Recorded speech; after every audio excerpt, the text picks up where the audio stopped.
Something that I haven't really talked about in any of my videos is how I set up my painting and everything that I'm using. And I think it's important because you want to keep things clean so that you don't get paint in places where you don't want it. And it's easy to get paint on your paintbrush handles, on your hands, and then you get it on your clothes, or you get it on your painting in a place you don't want it. So I generally keep my painting right in the middle, right in front of me. This is if I'm working flat. And then if I'm right-handed, so I usually put the palette on my left side. That it just makes sense for me. I keep my brushes on the right-hand side. And then I reach over and dip in the paint over there. I keep my rinsing water on the right-hand side. And then my paper towels I keep on the right-hand side. So I'll lay my brushes right here. And I keep them on the edge so that only the bristles are laying on the paper towel, because I don't want to get paint all over their handles. Sometimes I usually put them down at the bottom, but since I'm at the edge of the table, they might fall off. So this is what I do. Find what works for you, but just try to keep things neat and clean so you don't get paint where you don't want it. Now that I have a layer of paint on everything, I'm ready to get more detailed. I did go over the background a little bit because it needed to be lighter, and I made it a little bit less green too. So now I'm ready to get detailed kind of in all the places. So there's no magic place to start. You just choose a spot that you're interested in working in and get started. And I'll zoom in on my computer so I can really focus on a small area at a time. I think I'm going to start right here. So the first thing I need to do is mix up this kind of like muted red that's right here. So I'm going to do that and then I'll just get started. So I've mixed a color here that I can use in that little section, and I only mixed a little bit because there's only a little bit right here. But I wanted to show you that I've added water to it. So I just kind of dipped my brush in water, stirred it around. And so it might be a little bit transparent going on, but there's already a color underneath it. So it will still look good. And that's the good thing about doing an underpainting first and just blocking in the main colors. Now it's okay to use something that's a little watered down, which is actually really a lot easier to work with. It's a lot easier to blend with.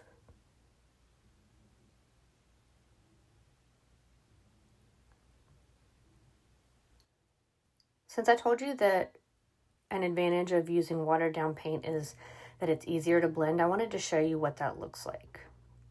So I'm mixing a muted blue that I've already added a little bit of water to, and I've already painted most of this shape, that muted blue. So now I'm going to add more blue to it and make it darker. And I'm going to go in and add, there's a little area to this towards the bottom, in the middle towards the bottom, that's a little bit darker blue. So I'm just going to tap that in. And since the shape is already wet, it blends in really easily. So your paint will stay wet longer if it's got a little bit of water in it, and it just makes blending so much easier.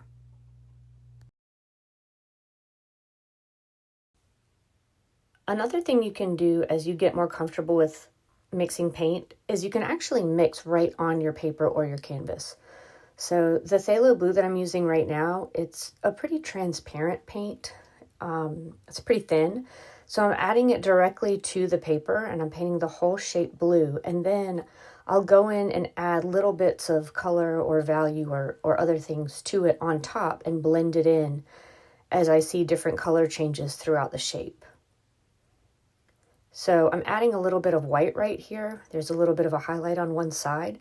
When I add it, I'm just kind of adjusting it on the fly. If I add too much, I can wipe my paintbrush off and blend it in a little bit better. If I don't add enough, I can grab some more.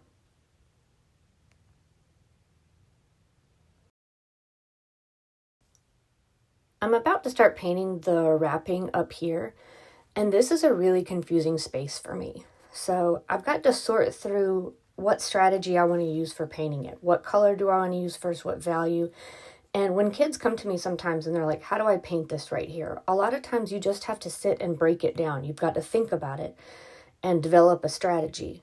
So I'm looking at it and there's some light values, there's some darker values. I'm thinking that if I choose just one to start with, then I can like paint in all of the highlights, or I can paint in all of the shadows, and then I can come back in with the other one, and that might be a good way to solve this issue. So I think I'm going to go in with shadows first, But that's not necessarily the right answer. And I could start and then decide to do something completely different because that's not working. So a lot of it's trial and error. When I started painting the darker values into that space, I got overwhelmed because some of the things are just not painted correctly and it's getting confusing, and adding the darker values is just making everything more complicated. So I decided to mix up a mid-range value. So I'm just going to paint this entire space over here that I'm focusing on right now in this mid-range value. And that way, when I go over it with the highlights, those will pop. The shadows, those will pop. And then I can start getting really, really detailed. As I'm going in with this middle value, I may start to go ahead and add some of the texture. There's a little stippling in the wrapper right here where it's kind of dotted. And so I'm actually using my paintbrush to dot that in right now. And if I need to clean it up later, I can, but I think it's time to start introducing some of that texture. When I'm painting, I like to think about things in sections and work in one section at a time. It forces me to slow down and really see details, especially when I'm working on something this complicated. Also, painting in different styles requires different ways of thinking and different ways of moving. With expressive painting, I'm looking at things as a whole, and it requires more arm movement and more gestural mark making. But with a photorealistic painting like this, I need to force myself to really pay close attention to detail. The whole image at one time is pretty overwhelming. So in order to do that, I try to break things down into smaller sections and work on one section at a time. When I was laying the mid value for right here, I was looking at this one section. I painted a mid value, and after it dries, I'll add highlights and I'll break this section down to even smaller sections. I'll start up here and work my way down, adding in wherever I see bright highlights. So try to break things down into smaller sections to make things more manageable. I also rarely use only white or only black paint on anything. It tends to flatten things out, so even in areas that seem completely white, I may mix a little bit of another hue. Right now I'm using this green. I feel like giving it just a little hint of a hue makes my paintings look like they have more atmospheric dimension. Here I wanted to show you that sometimes I blend and mix paints on my painting, sometimes on purpose and sometimes to fix a mistake. When I originally added this color here, it was a little too light, so before it dried, I added some more green and blended it right into the wet paint on my paper. So if you apply a color to your painting and realize it's not right, try adding something to it and mixing it right there. And if you don't quite get it right, you can always let it dry and paint over it. If you're like me, you might mix a lot of water into your paint because it makes it easier for blending and it makes it easier to drag the paintbrush. But one thing to be aware of is every now and then you may have a rogue drop of water that could travel down your paintbrush and plop onto your paper. I just had that happen. I saw it coming and managed to wipe it off in time. But since this happens frequently, I wanted to mention it so you can avoid it. As far as color swatches go, I don't always test every single color I mix. That would just be so time consuming. Generally, the more you paint, the more accurate you are with your mixing, and the easier it is to fix things on the fly if it's not right. So generally, if I'm mixing and it looks pretty close, I go ahead and paint with it. I don't necessarily use a test swatch every single time I mix a color. I wanted to show you how watery this color is that I've just mixed. I mixed up a color over here and I added a lot of water to it. It's fairly transparent when I add it onto the painting, but it's letting the other color underneath it blend through, and that's working for me for what I want right now. Try experimenting with how much water you add to see what kind of effects you can get. In this segment, I want to show you how I use water to blend. I'm painting in this color, and this is a new color that I'm painting on top, but I gradually want it to fade into this other color that's dried underneath it. So I'm going to wipe off what I have on my brush and rinse it off. And I'm going to wipe the paintbrush on the side of the cup, but I'm leaving some of the water on it, and I'm using that to blend some of the color into the dried layer that's already there. You have to be careful not to use too much water. You just need your brush barely wet and then just kind of drag the color out as it becomes transparent until it blends into the dried color underneath.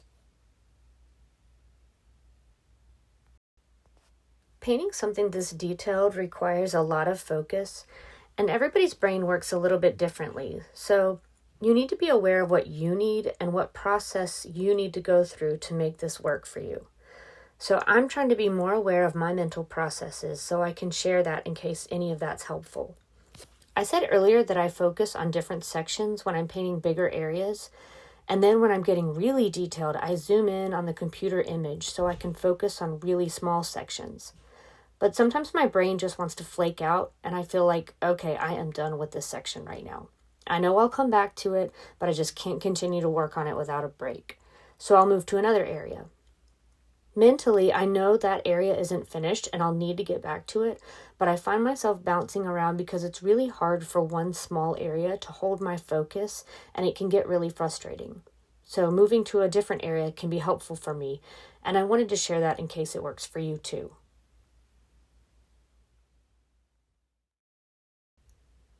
I found that I was mixing a grayish brown color with a lot of my other colors, so I went ahead and mixed up a lot of it to save me some time.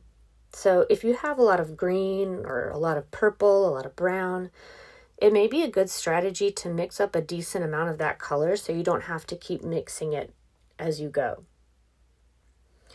I'm about done for today and ready to clean up, so before I put the lid on, I'm going to give it 1 or 2 sprays from the water bottle. So I'll spray everything and then add the lid on to keep the colors I mix from drying out as fast.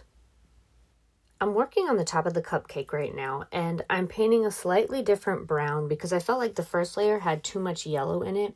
So I'm painting a new color, and I wanted to point out that while I'm doing that, I've zoomed in on the photo, and as I paint each little section, before the paint dries, I'll mix up a darker value and add that in the shadow underneath each of the sprinkles.